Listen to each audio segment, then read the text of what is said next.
नमस्कार। आज हम एक ऐसे पौराणिक चरित्र की कहानी में गहराई से उतर रहे हैं जिनका जीवन आप देखें तो कई दिलचस्प मोड़ों और सवालों से भरा है। श्री प्रियव्रत जी। हाँ, स्वयंभू मनु के पुत्र। और इनकी कहानी वाकई भक्ति यानी ईश्वर प्रेम और धर्म यानी सांसारिक कर्तव्य, इनके बीच का एक बड़ा ही अनोखा संतुलन या शायद तनाव कहें, उसे दर्शाती हैं। बिल्कुल। हमारी आज की बातचीत का जो आधार है ना, वो एक टेक्स्ट है जिसका शीर्षक है प्रियव्रत, भक्ति और धर्म। इसमें उनके जीवन की जो मुख्य घटनाएं हैं और उनके पीछे का जो दर्शन है उसका जिक्र है जी। तो आज हमारा इरादा है कि प्रियव्रत के पूरे सफर को समझें। मतलब कैसे कोई जन्म से ही परम भक्त हो और फिर उसे राजपाट संभालने का आदेश मिले। हाँ, ये अपने आप में एक बड़ा सवाल है। और उनकी वो शुरुआती हिचकिचाहट क्यों थी, फिर कैसे मतलब स्वयं सृष्टि के रचयिता ब्रह्मा जी को बीच में आना पड़ा। एक राजा के तौर पर उन्होंने क्या असाधारण काम किए। और हाँ, इसमें कुछ वाकई मतलब बहुत चौंकाने वाली बातें हैं, जैसे वो रात को दिन बनाने वाला प्रयास। हाँ, वो तो अद्भुत है। और अंत में कैसे वे वापस अध्यात्म की ओर मुड़े। हम देखेंगे कि ये जो भक्ति और सांसारिक धर्म के बीच का रास्ता था वो उनके लिए कैसा रहा। जरूर, इस पर विस्तार से बात करते हैं। तो चलिए शुरू करते हैं प्रियव्रत के मूल स्वभाव से। जो स्रोत हैं वो बताते हैं कि वे पैदाइशी भक्त थे, जन्म से ही। हाँ बिल्कुल।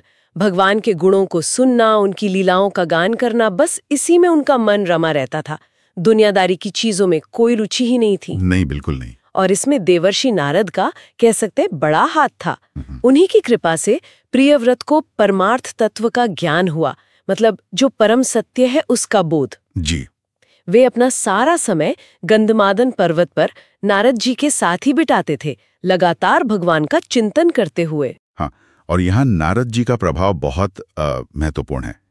नारद जी तो भक्ति के आचार्य माने जाते हैं और उनका साथ मिलना इसने प्रियव्रत की जो आध्यात्मिक नींव थी उसको बहुत मजबूत किया।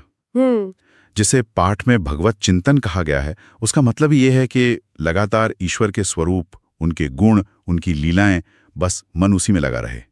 और यही उनके चरित्र का आधार बना, जो आगे की घटनाओं को समझने के लिए बहुत जरूरी है। बिल्कुल। तो कहानी में कह सकते हैं मोड़ तब आता है जब उनके पिता स्वयंभू मनु जी, जो उस समय पृथ्वी के शासक थे जी, उन्होंने एक बड़े यज्ञ ब्रह्म सत्र उसकी दीक्षा लेने का फैसला किया। अब इसके लिए उन्हें राजपाट छोड़ना था, तो उन्होंने अपने बेटे प्रियव्रत को बुलाया कि भाई तुम आके राज्य संभालो। लेकिन प्रियव्रत ने साफ मना कर दिया। स्रोत कहता है कि जिनका मन पूरी तरह भगवान वासुदेव के प्रेम में डूबा हो, उन्हें राज्य के सुख भोग, ये ऐशोराम, ये सब जहर जैसे लग रहे थे। बिल्कुल। और यहीं पर वो केंद्रीय द्वंद्व सामने आता है, जो सिर्फ प्रियव्रत की कहानी में ही नहीं, बल्कि हम देखें तो कई आध्यात्मिक साधकों के जीवन में ये चीज देखने को मिलती है। हाँ, सही कहा। एक तरफ पिता की आज्ञा थी, समाज और प्रजा के प्रति राजा का कर्तव्य था, जिसे हम धर्म कह सकते हैं। हाँ। और दूसरी तरफ उनकी अपनी व्यक्तिगत लगन थी, ईश्वर के प्रति वो अनन्य भक्ति, जिसे वो किसी कीमत पर छोड़ना नहीं चाहते थे। एक कर्तव्य और व्यक्तिगत मोक्ष की राह के बीच का एक क्लासिक तनाव है, कह सकते हैं। स्थिति इतनी गंभीर हो गई उनके मना करने से कि स्वयं भगवान ब्रह्मा, मतलब सृष्टि के रचयिता, हाँ, उन्हें समझाने के लिए अपने लोक ब्रह्मलोक से हंस पर सवार होकर आए। जरा सोचिए कितना बड़ा मामला बन गया था ये। बिल्कुल। उनके साथ नारद जी भी थे, जाहिर है। हाँ, और प्रियव्रत और नारद जी ने खड़े होकर ब्रह्मा जी का पूरा सत्कार किया, जैसा करना चाहिए था। जी। ब्रह्मा जी ने प्रियव्रत को बहुत समझाया। उनका जो मुख्य तर्क था वो ये था कि देखो, जो कर्तव्य तुम्हें ईश्वर ने सौंपा है उसमें कमी निकालना या उससे मुंह मोड़ना ये ठीक नहीं है।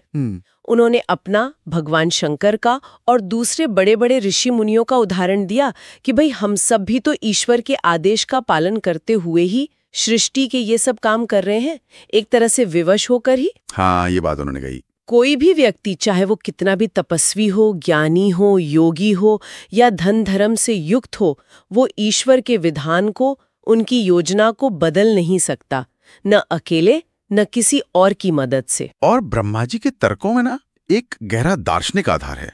ये कर्मयोग और ईश्वरीय इच्छा की जो अवधारणा है उससे जुड़ा हुआ है। हाँ।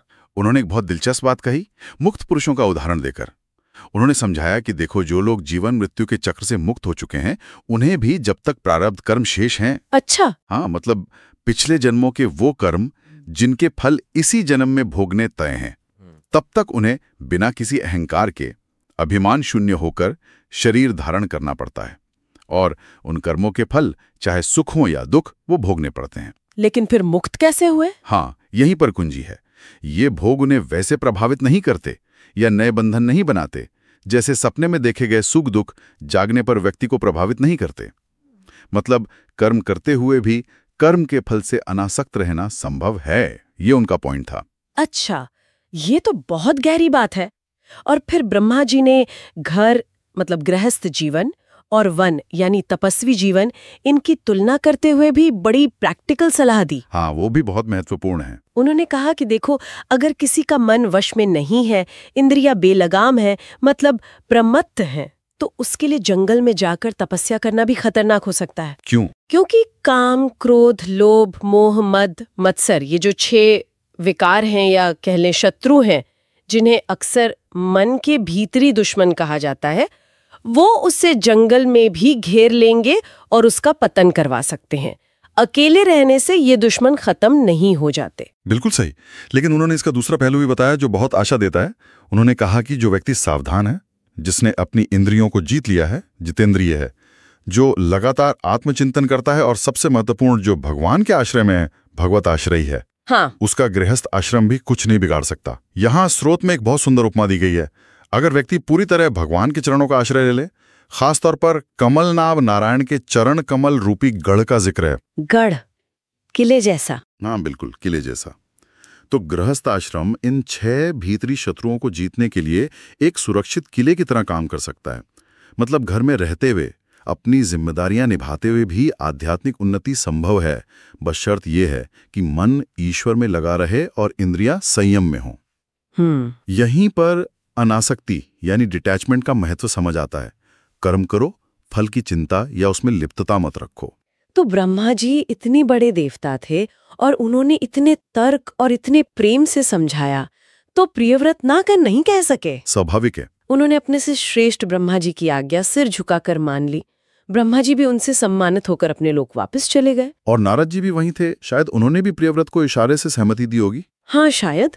और जैसा कि स्रोत में इशारा किया गया है, ब्रह्मा जी का ये उपदेश सिर्फ प्रियव्रत के लिए नहीं था।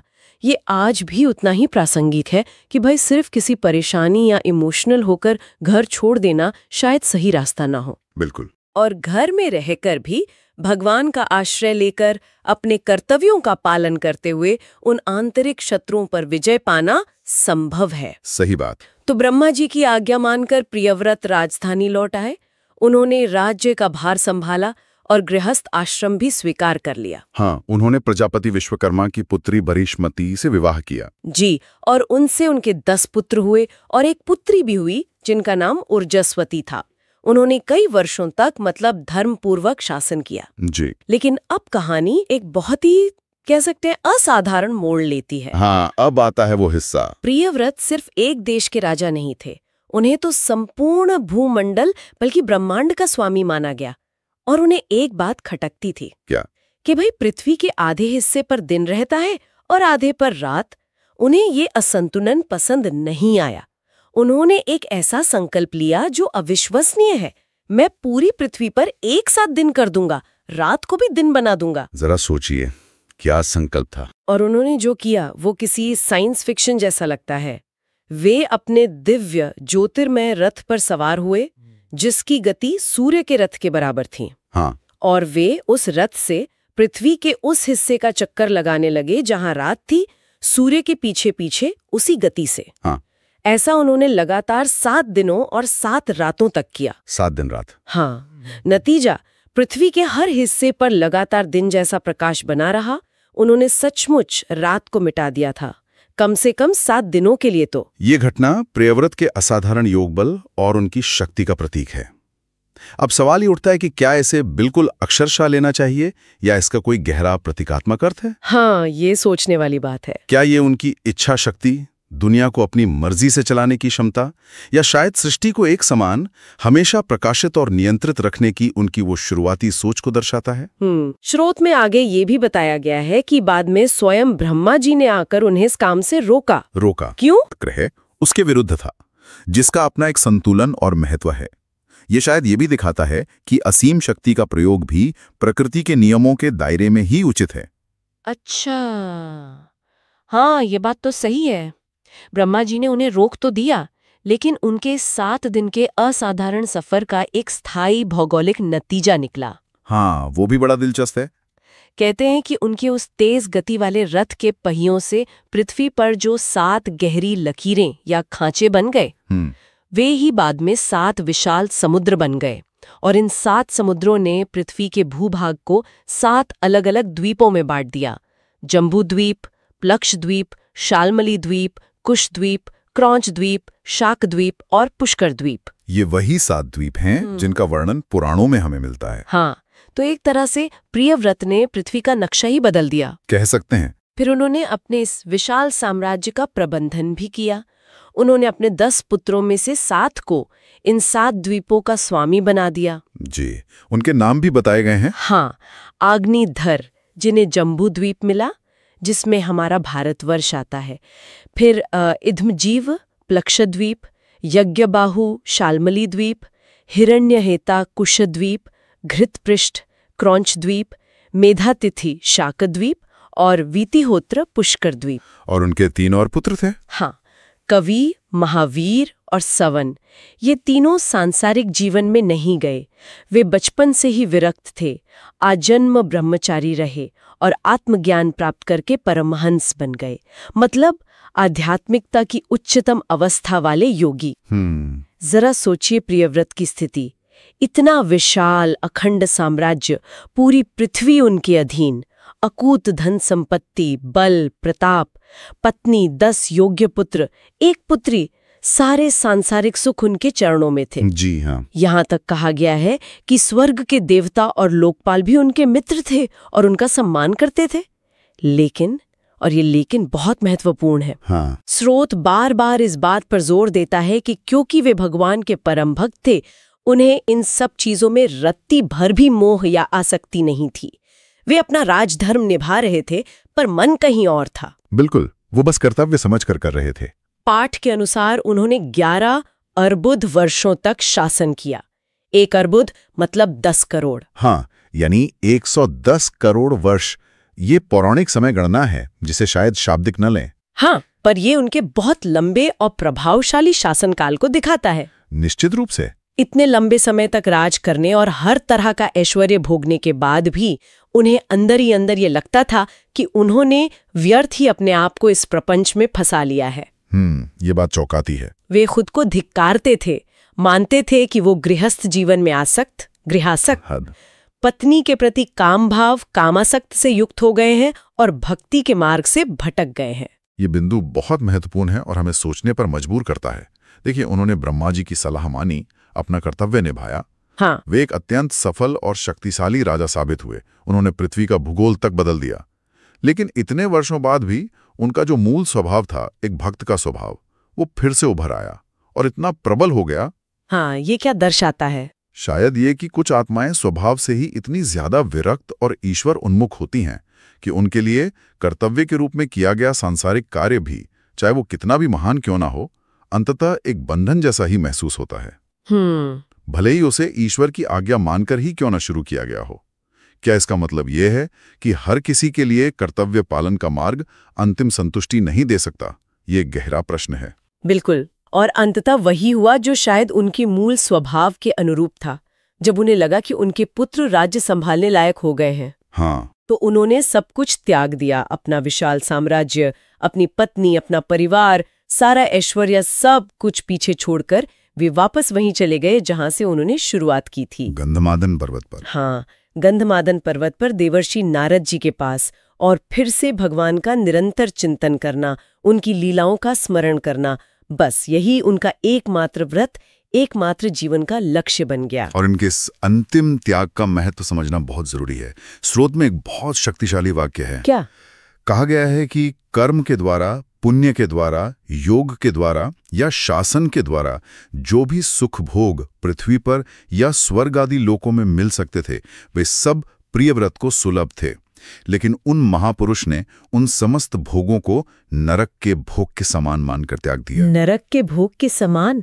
स्वर्ग के सुख को भी? हाँ, जरा सोचिए, ये वैराग्य की पराकाष्ठा है।